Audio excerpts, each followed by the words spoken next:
A few months ago, I went to Patrick's house. Who's Patrick? Patrick is an enthusiastic retro gamer who has a bunch load of retro stuff. He offered me a few retro PCs for free, including this one. This is a Paradigit Performer P116. Basically, the title doesn't say anything. Paradigit, it does still exist, is a computer company store based in the Netherlands, ranging from desktop, printers and peripherals, you name it. It only sells online these days, and has completely vanished as a brick store. Looking at the sticker on the back, this thing has been assembled in 2009. It's a very bland and boring case, to be honest. There's also a DVD writer reader combo and a floppy drive for that old school goodness. There are two USB inserts on front as well as audio inserts for headphones and a microphone. Let's see if this thing even works. I hook up the power cable and VGA cable to my CRT monitor. It boots and then okay. Let's check out that BIOS. No hard drive. Right, there's the culprit. It was disconnected. Let's try that again.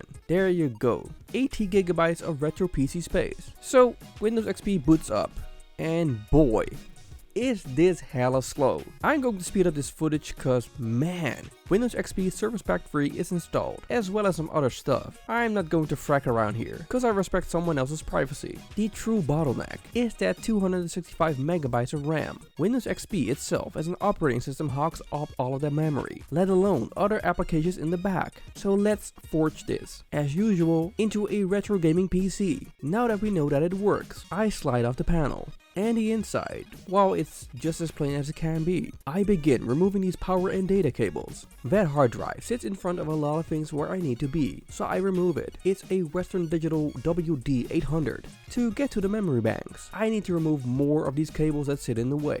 It's a simple Kingston bank at 2.6 volts and 400 MHz. One of the more important things to refurb is that CPU fan and cooler paste. This thing is a bit stuck and frankly annoying to detach, and with that simple click, it opened. You can see that there's not much paste left. Yep, that's an AMD Sempron. Honestly, the innards of the case itself look fine, so I start by blasting away that dust as usual, as that is the main issue here. Since getting to the core of these PSUs is really annoying. I mean, opening these things up is a real pain in the ass. I do some outside air blasting, so the dust gets out on the other side. I want to remove that front panel, as I want to clean it, and then retro vape it. It's pretty yellowed, so I want to de-yellow it as much as possible.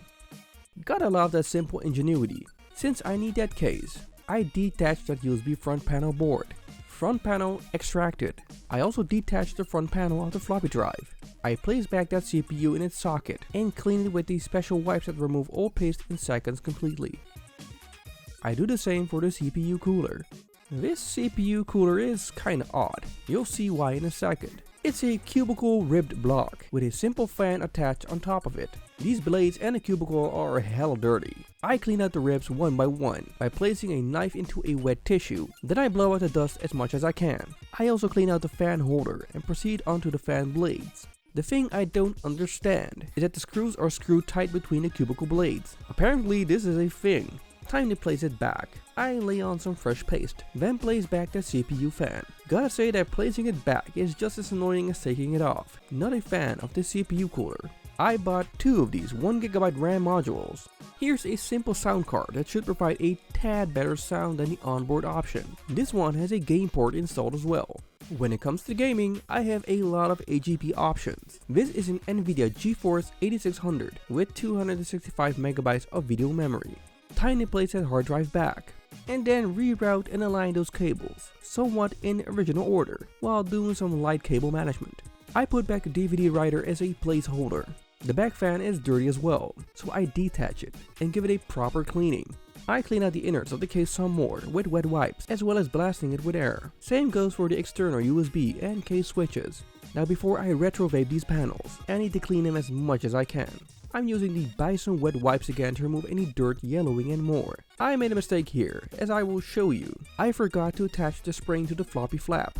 I tried to detach it safely, but I cracked the flap on one side and I just broke it. And I had this black flap laying around. So now there's a black flap instead of a beige one. I installed back the front USB socket. And I also placed back the front panel for the floppy drive. And now it's time to place back that front as a whole. Reattach the DVD drive and close up the case. Let's compare that old color scheme with the new one. You know what time it is if I appear mid-scene in a video. Now that was all easy, so have fun watching me get angered and frustrated in the second part of the video. I plug in the power and VGA cable again for the what I thought should be the simplest step. Just installing a new operating system. It recognizes everything in the BIOS, which is great. Here we go. Disk error. Got it. I think I have the wrong boot up disk selected. Got it to work. Here you go. An error code 4. No idea what it means. Google results say that the disk might be faulty. That's pretty weird as it worked just fine before. Let's try that again. Same error code. And again. Windows boot up error. Let's override that. Windows setup again. File iaster.sys. Man, what the f, bro? Next warning. ntfs.sys is corrupted. Gotta be kidding me. F it. Let's get back to the core then. I removed the video card, sound card, and those memory banks to default. Let's try Windows 98. Not going to bore anyone with the install of Windows 98, so I'm speeding this up.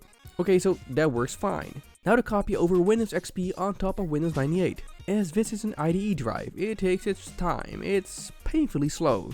Ta-da! Windows XP installed! Finally! Now to place back that sound card first. It asks for a driver. Now I got a disk with this sound card, and I think this is the one, which didn't do anything. You know what? Service Pack 3. There you go. Maybe the drivers are in there. Nope. I downloaded some basic drivers from the web, which eventually worked. There you go. Still have 2 left.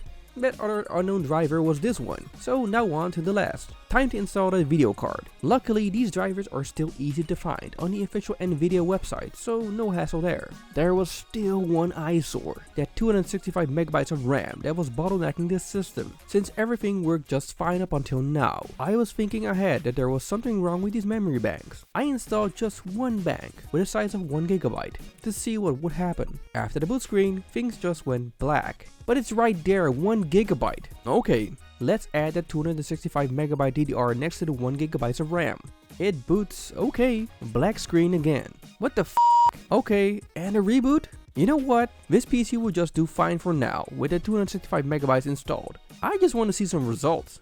Let's play the game Shogo with the 3D acceleration off from the video card. This is running in software mode with no help from the installed GPU, and it looks awful to say at least. It runs. Visual effects look like trash, and there's no anti-aliasing. Now with full 3D acceleration and in the highest setting, looks way better already. Not the toughest game for the video card though.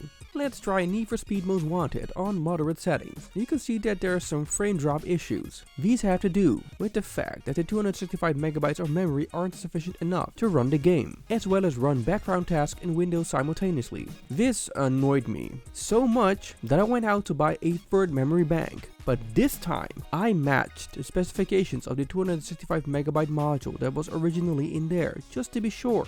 Placed it in, and it's being recognized in the BIOS. And yeah, it booted through to Windows XP, 1 gigabyte of RAM installed. So the problem was that the other RAMs were maybe of a different voltage, or a different tick or cycle. Either way, they didn't match up to what the motherboard could handle, which caused all of the errors. I booted up Most Wanted again, and the first thing I noticed was the increase in loading speed by far. Background tasks didn't hog up all of the memory, which resulted in a stutterless playthrough of the game. It doesn't do anything graphic wise though. Most Wanted is a pretty hefty game when it comes to visuals, but I was impressed. On the other hand, Need for Speed Hot Pursuit 2 ran flawlessly at the highest setting. That's it, another retro PC done and saved. I learned a lot of things, got annoyed at a lot of things. But hey, tell me what you think of this little journey which you just watched in the comments. Don't forget to subscribe if you enjoyed the content, as it will keep you notified whenever I release a new video. Thank you for watching, and I'll see you on the next one.